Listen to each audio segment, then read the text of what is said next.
So this comparison between the Nanlite FC-500B and the GVM SD500B is different. Lately, I've been loving comparing similar products. If you may recall, I've compared the eVoto against Retouch for Me. I also compared two other lights, the Moz B200 against the Pixel. My initial thought when I'm doing these videos is that companies really don't like it, or actually hate it, but it's better for you and for myself as it helps me understand the difference between two similar products, especially when money is on the line. Hi, my name is Evans B, and I'm a professional sports and portrait photographer out of Montreal, Canada. This time, GVM unexpectedly reached out to me with explicit requests for me to test their new GVM SD500B Pro Bicolor. Whew, light versus the Nanlite FC-500B. I think I know why though GVM asked me and reached out to me to do this comparison, and we'll talk about it towards the end of this video. Now, this is like a prize fight. In this case, GVM is the challenging champion as they're kind of smaller company and Nanlite being the bigger light. Although this comparison is a little nerdy, I hope will not be as boring as the fight we had to witness between Jake Paul and Mike Tyson. Victory was against Clifford Etienne, the show of respect. So, time for full disclosure. I got both of these lights for free for testing and demonstration, so no money was exchanged with either GVM or Nanlite. Both of these companies do not get a chance to view this video before you do. So both of these lights are actually bicolor lights, which makes them very practical for most shooting environment. We're going to test that and many things that you can see in the chapters below. The brightness output of these two COB lights is interesting. When I did my initial setup for the power at 5000 output and lux and in f-stops, as you can see from the chart above, the power curve is slightly different from one light to another. For one, the GVM has a 0.1 micro adjustment on their fold application, while the Nanlite has around the 1%. So for Nanlite, the 0.1% can also be accessed via the back of the light, which is slightly more annoying, but I did notice that during testing and I thought it was important for you to know. Is the 0.1% change on the app is a big difference for the way you light a scene. Perhaps if your DP is extremely demanding and ask 0.1 is 0.1 and 0.2 is 0.2, then it's an interesting feature. In terms of measurement, at 6 feet distance with a silver reflector, at the top of the power, there were no significant changes when measuring with the Sekonic L578 when both clocking at 14,000 lux or f10 at 6 feet distance. I'm using again a 7-inch reflector that's provided by both companies that comes in the kit. And for the nerds out there that really needs specific measurements at different color temperature, I got here the increments for 5600 and 3000 Kelvin or tungsten. Notice that the Nanlite is a little weaker in both colors, especially the tungsten where light doesn't have, I guess, access to all the chips within the sensor.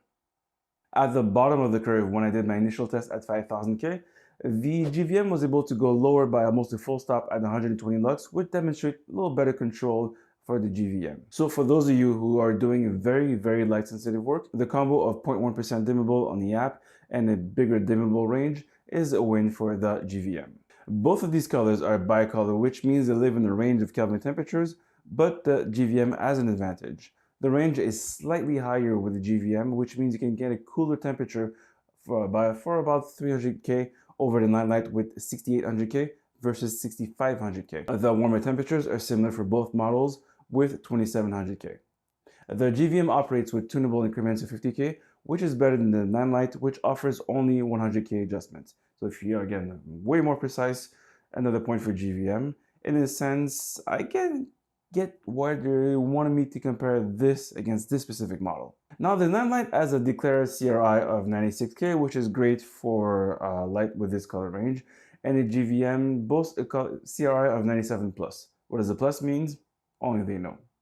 Now, CRI is not really my favorite way to measure the quality of light because it's manipulable via the R values.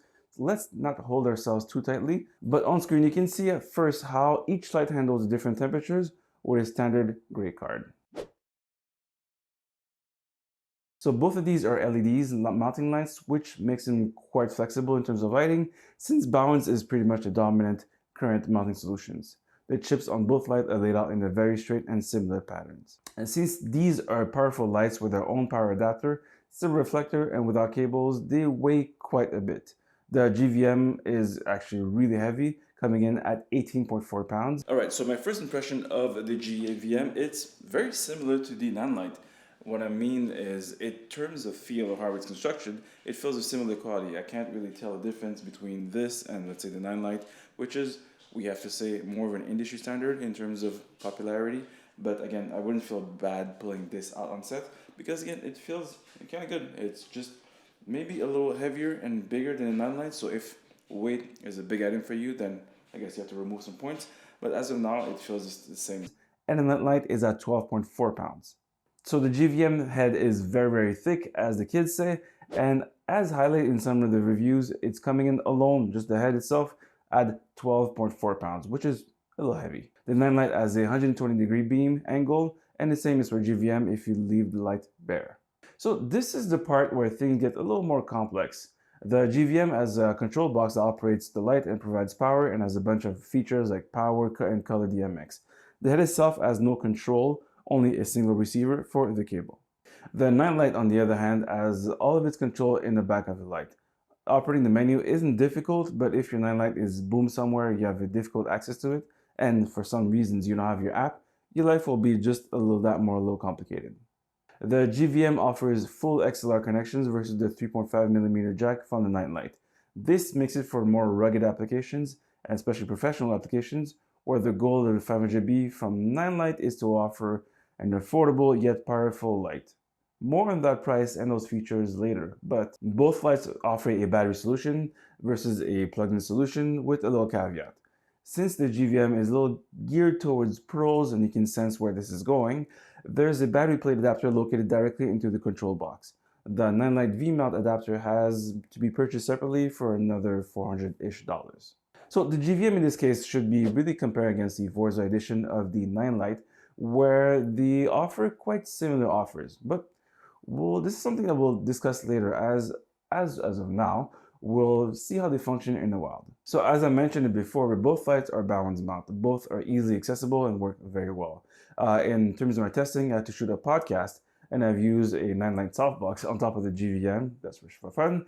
And I really loved the Nanlite softbox and I've been using it a lot. So both units have a clamp that enables you to attach the control box or the power adapter directly into a light stand.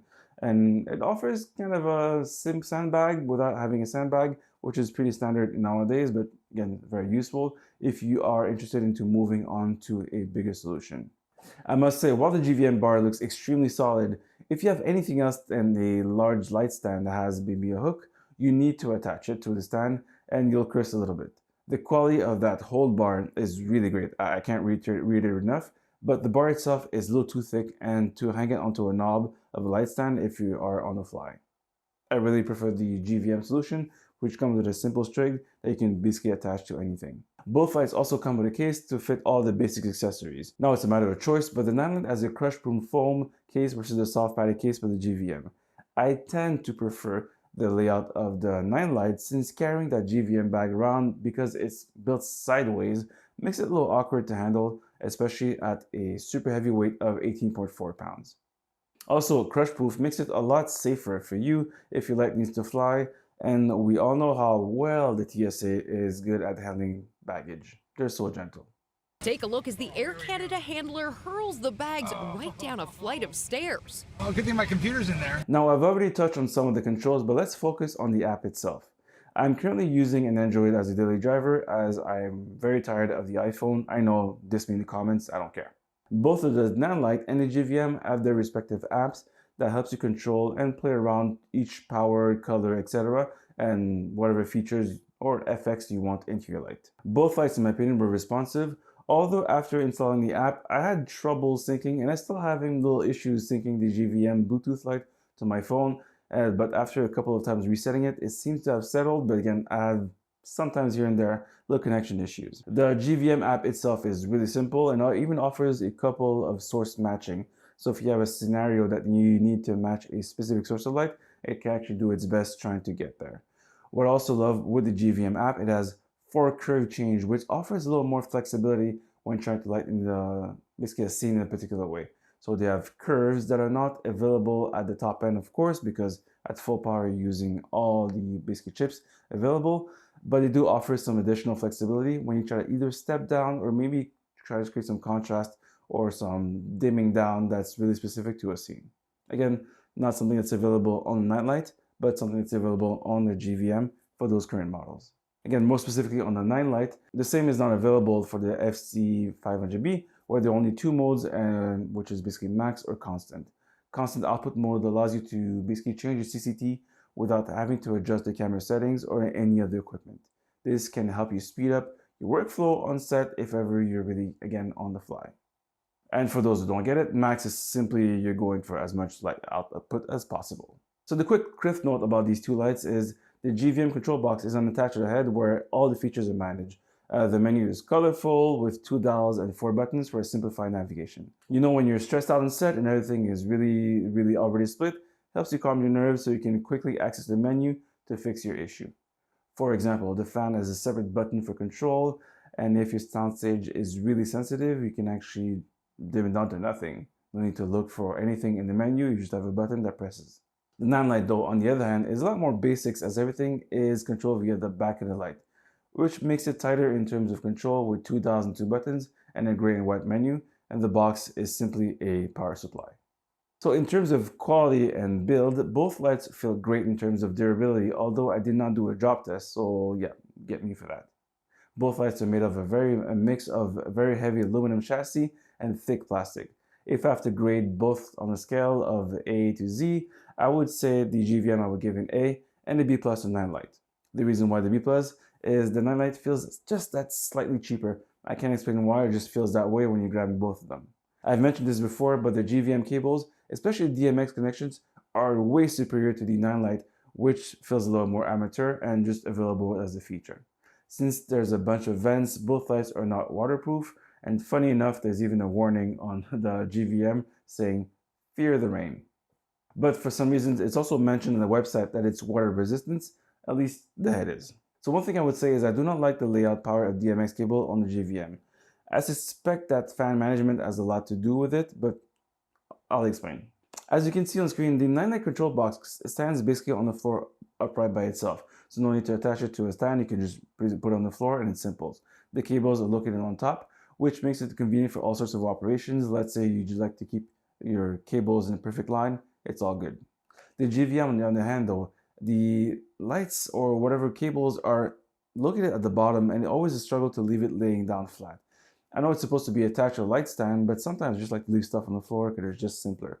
And using the provided clamp, if I'm not really actively looking to do it, is okay. But again, I don't like the fact that I have to lay out basically the control box flat on the floor versus just putting it upright, grabbing it whenever I need to, and I'm done. Again, this is something really small, but it's something I really think about a lot for some reasons whenever I grab the light and I'm trying to set it up in a position. In terms of noise, while using it, the GVM fan, it really felt significantly quieter than Nanlite. I had it for a full day of videos and shoot, and I really couldn't hear it. But who cares about how I feel? Here are the noise levels on screen. So the floor noise was 42.8 decibels in my home studio, and when I set the fan to high mode with the sound meter right next to it, I got the following results. For the GVM, never decibels or a delta of 14.9 against the bass.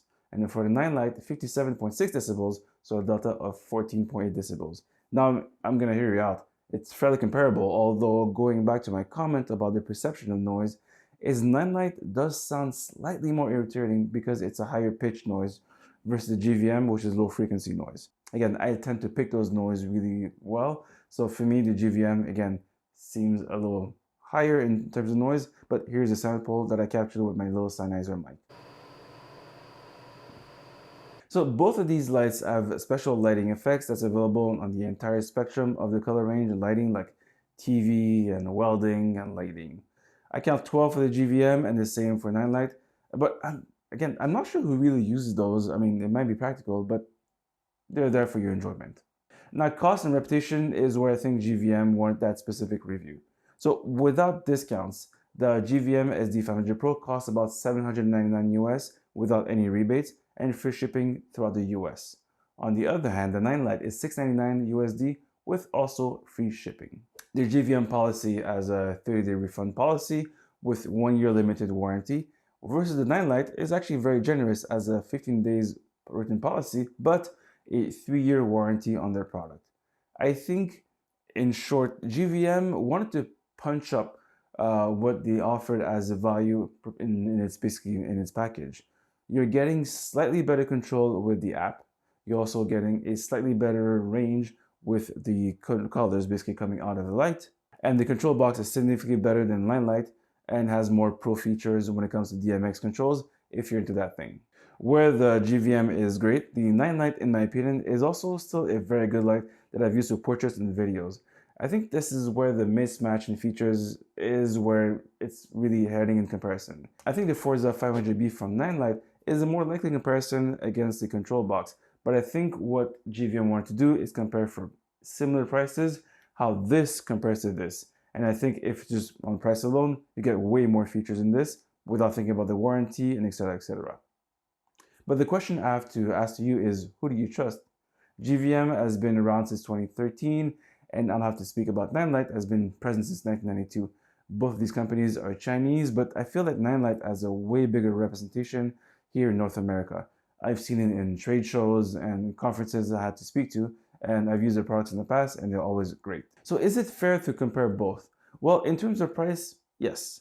I think this is where the GVM wants you to feel that it's standing out. For the almost $100 more, you get a lot more features versus the more basic model that is in Nanlite. It's a decision you'll have to make by yourself, but I don't believe you'll be disappointed in either GVM or the Nanlite over the short term. But I think it comes down to, what are you already married into? If you already have the Nanlite, then it's great because you can actually support with the same app all your lights, and basically you'll get something that's really good. Again, not packed with the same features as GVM, but I don't think you'll be disappointed in using that.